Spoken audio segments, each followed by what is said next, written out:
Reflecting on my life, part four. Um, so earlier I told you how my dad was he was a real piece of crap, and unfortunately that was just I don't know why, but that was the way of it in the island in Greece where he grew up, Skiros. Pretty much every man was a wife beating, child beating, chain smoking, alcoholic, um, woman chasing piece of shit. And then somewhere in their 50s or 60s, they slowly changed. But my dad never really changed much. But even to the day he died at 85, he's pretty much still an ass.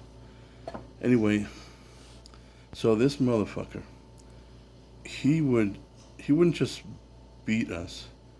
He had wooden clogs, wooden shoes, and he would kick us. Little, 4, 5, 6, kick us. I mean, like he's trying to kick a field goal. Of course, the belt, that's standard, standard issue for child beating cowards. Um, but the worst part is the physical beating isn't, if it was just that and they don't say anything, that you can overcome without too much difficulty as long as it's not too bad. But what really gets you psychologically is that on top of that, while he's beating you, attacking you like you're an adult. And most of the time, by the way, you didn't do anything. Maybe my brother did something, so he just said, "Yeah, well, you know what? I'll just beat everybody, just because one person did something." And thanks, Stalin. Adolf Stalin, basically, is what my father was. Um, and so, where was I? Yeah. So while he's beating you, he's screaming. I mean, just with venom, like he hates you, and he wants you dead. Like you're the reason for all his suffering. Really, I'm a child. What did I do? I mean, Um, and he's screaming, "You're worthless. You're a piece of shit. You're a motherfucker. You never amount to anything. You're a scum. And just repeating over and over and over. And when that happens, hundreds of times, and then sometimes he would just do the verbal abuse without the physical.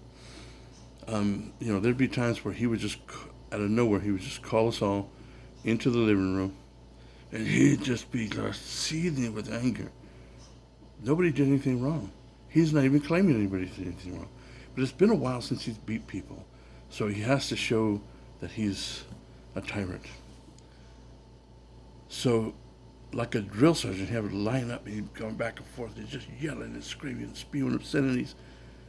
And then he said, "Now jump. Jump up in the air, up and down. Let's go. Jump." We're looking at jump. Yeah, keep jumping. Jump higher, higher, higher. Jump till your head hits the ceiling. And then after a while, he would just, without saying anything, he'd just walk away. So all that was for what? Make him feel like a man?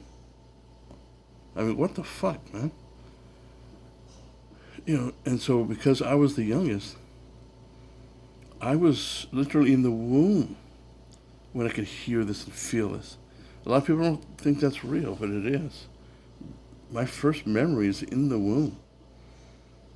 And all I remember is being surrounded by just fear and anxiety and just hatred I'm hearing muffled yelling and screaming and crying and then of course I talked to my mom later and yeah, while she was pregnant he'd be yelling and screaming at her, beating my brothers and sisters and calling them worthless pieces of shit and never amount.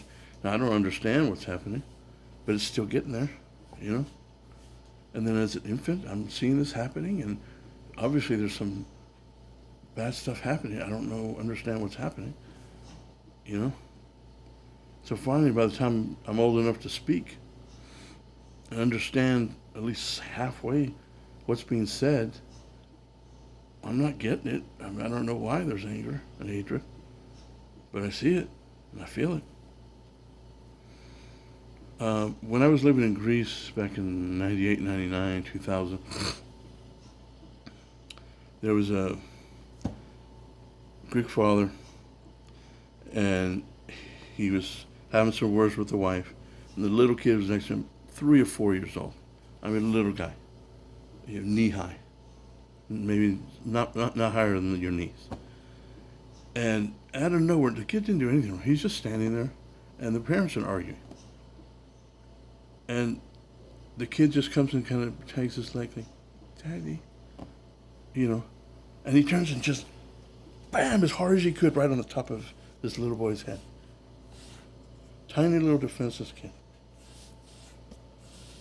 Of course, the kid's crying, and the mother doesn't even react that bad. Just like, oh, yeah, come here. And I'm looking at him. The guy looks over at me. I'm like, what the? And he just walks away. I'm like, what? I mean, so that's where it all comes from. Why they're like that, I don't know. I can only assume it's anger from, deep-seated anger from being conquered and having the Turks there for 400 years, or nearly 400 years. And they raped the land of everything, and they raped many of the people of their soul, basically. Maybe I don't know what it is, but that's the way they were. Now it's a lot better now. Most of the guys aren't like that, but you still have it. So at least it is getting a lot better. Anyhow, so that stuff, it stays in there. It's not at the forefront, but it stays in there deeply, right? And so check this out. So through my life, I was always told, and even by my brothers and sisters, oh, you're dumb, you're stupid, and blah, blah, blah, on top of my dad doing that shit. So that's the image I have in my brain. I'm dumb. I'm just stupid. So I'm not going to amount to anything. And it took a couple, 3 years breaking away from my dad completely, and getting a good job that I liked. But after a while, after having some good success, and I buy a new car and living in a good place, and everything looks good, and I'm projecting up, suddenly I start to feel anxious. And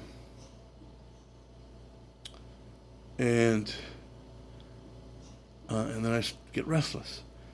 And then I didn't realize at the time, I'm basically sabotaged my own success. And usually within 1 to 2 years, I have a good job, things are going well, and I quit.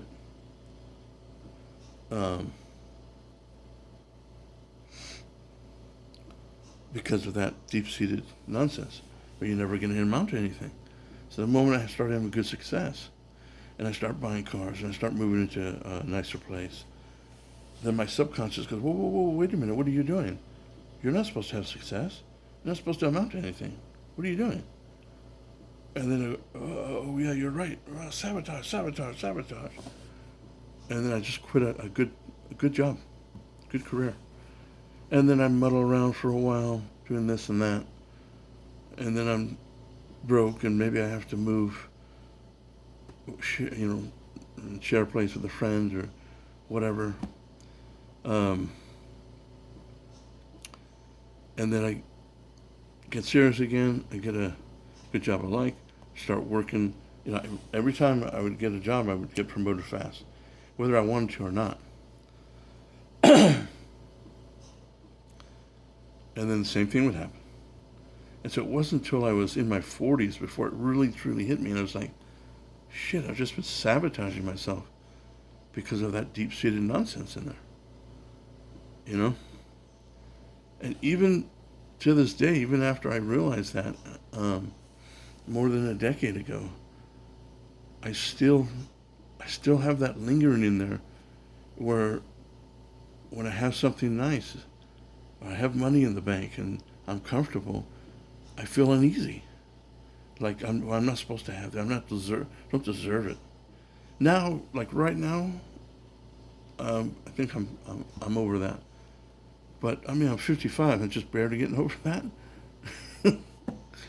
You know, and now I'm retired. Well, technically, you can say retired.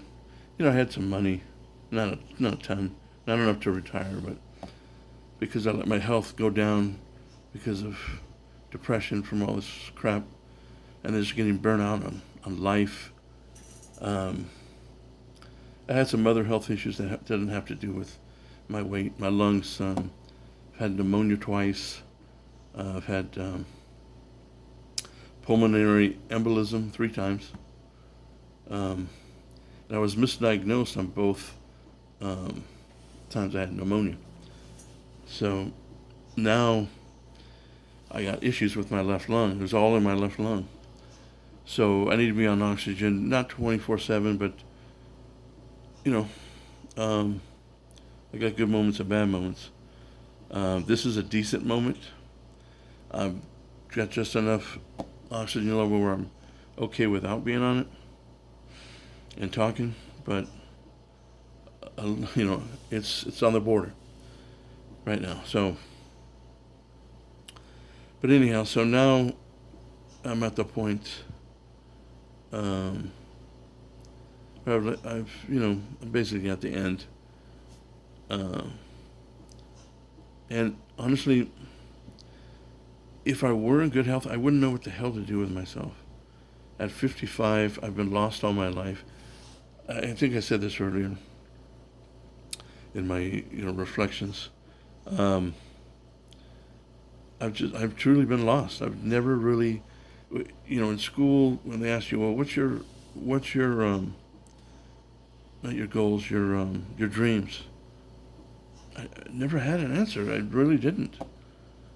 And they would say, no, come on, I know you have something. So I'd just make something up, but I really didn't have an answer. I still don't have an answer. 55, still don't have an answer. I never found my passion. I do like to travel, but is that my passion? Yeah. And what can you do with that? I don't know. That was one of the things I liked being a truck driver. I went all over the country. Excuse me, but I don't know. The only thing I really felt like could have been my destiny, my true passion, was violence, and that's not good. Now, I didn't hurt anybody that didn't deserve it. I can say that with confidence. Never hurt anybody physically that didn't deserve it. It was when I was bounty hunting, security, whatever. It was only bad guys, and then the times I've jumped in to help people, it's just a civilian. It was only bad people. So I've never been the one to try and go out and do bad things to people that just at random. No, I'm the opposite. So maybe I should have been a soldier. Maybe I should have been a cop. I don't know. Believe it or not, I actually was very close to becoming a mercenary. That's true. Because, after being in Compton and all the, the gunfire and shootouts and it not bothering me, and I thrived on it. I kind of felt like, this is, maybe this is who I am. It's who I should have been. And so I talked to a guy who would put you through some training and then set you up. At that time, if I had done that, I would have been on a plane to Angola to fight there in their civil war as a mercenary. I was going to pay $5,000 a week, 90-day contracts, and then you can re-up. I really thought about it, and I was about to do it, and I just kind of. Then I said, no, I need to just get away from the violent stuff and the guns and everything. get rid of everything. But it's been a fight. I, I mean, it was almost 30 years ago, and it's been a fight up here and here. On, because you don't lose that fire, Even though I'm fat and practically helpless, I still have that fire, If I see somebody doing something wrong, I want to go and bash them in the head and arrest them, Even though physically I can't, but the fire's still there. You don't just lose it. It's like a soldier coming back from war. They can't just go, okay, I'm done with the war. I go right back into my normal life. It doesn't work like that. You can just do that, It takes many, many years, maybe even a lifetime. So, anyhow, I think I got a little sidetracked, but, yeah, so too much stuff like that from my childhood, and then from my mom. She was so beat down by my dad. By the time I was about 5, she literally just checked out mentally. She gave up. And, I'd come home sometimes excited I learned something in school. And she would go, oh, yeah, that's nice. She didn't care. And then after we moved from the bad neighborhood to the good neighborhood, and they were all a bunch of pretentious douchebags, I wasn't happy. Then my grades fell. They didn't even care. They went from A's and B's to C's, D's, F here and there. They didn't care. So then I didn't care. So my junior high school was just miserable. I went from being outgoing to introvert. But I felt by the end of 8th grade, like I could feel myself getting dumb. I hadn't learned anything. And so I made a conscious effort. Now I gotta switch that around. And I switched it around pretty good. Because from day one when I went to high school, I was like, wow, this is it. I could just feel like, okay, this is good for me. And immediately I started back with A's and B's and C's. I was outgoing. I was one of the most popular kids in school, even from freshmen. So I changed that pretty good. But, all right, you know what? I'll end on that. So, thanks.